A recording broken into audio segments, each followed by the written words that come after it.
Number 9 इस प्रश्नावली का अंतिम सवाल सुनिए क्या दिया है। बताइए कि निम्नलिखित संख्याओं में कौन कौन संख्याएं परिमेय और कौन कौन संख्याएं अपरिमेय।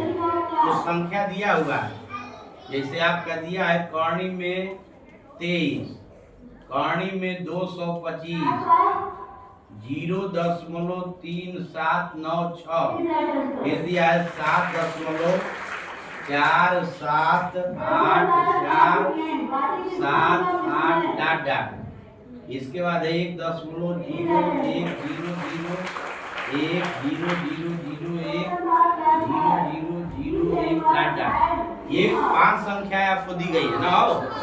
अब पता करना है कि इन पांचों में कौन परिमेय है और कौन अपरिमेय। सुनिए, जो संख्या कर्णी के अंदर होती है, कर्णी में अगर आ गया और वो कर्णी से बाहर नहीं हो पा रहा है, कर्णी मतलब वर्गमूल होता है। क्या होता है? वर्गमूल। 23 का वर्गमूल निकल पाएगा? नहीं निकल पाएगा। ये कर्णी से बाहर नहीं हो पाएगा। जो संख्या कर्णी के अंदर होती है वो कहलाती है अपरिमेय। क्या कहलाती है? अपरिमेय। जो संख्या कर्णी के अंदर होती है वो क्या कहलाती है? अच्छा, ये आपका है कर्णी में 225 है। 225 कर्णी के अंदर क्या इसका वर्गमूल निकल सकता है? 225 का वर्गमूल क्या हो जाएगा? 15। ये कर्णी से बाहर हो गया। कर्णी में रहने से केवल अपरिमेय नहीं हो जाएगा, और कर्णी से बाहर हो जा रहा है, वर्गमूल निकल जा रहा है तो परिमेय हो जाएगा। क्या हो जाएगा? तो ये कर्णी से बाहर हो गया, 15 हो गया, तो बोला क्या है?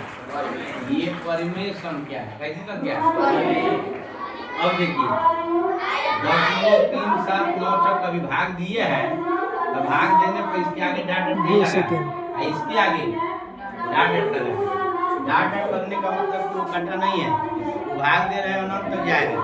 और जिसके आगे डाट नहीं लगा इसका मतलब कि पूरी तरह से क्या हो चुका है? कट चुका है। तो जिसके आगे डाट ना हो, बार का निशान ना हो, वो संख्या शांत होती है। क्या होती है? शांत। और शांत संख्या परिमेय होती है। क्या परिमेय? जो शांत संख्या होती है वो क्या होती है? परिमेय होती है। ठीक। अब देखिए ये आपका संख्या है, इसमें हम देख रहे हैं कि 4 7 8 तीन को संख्या बार बार आ रहा है। 4 7 8 आओ तो बार बार।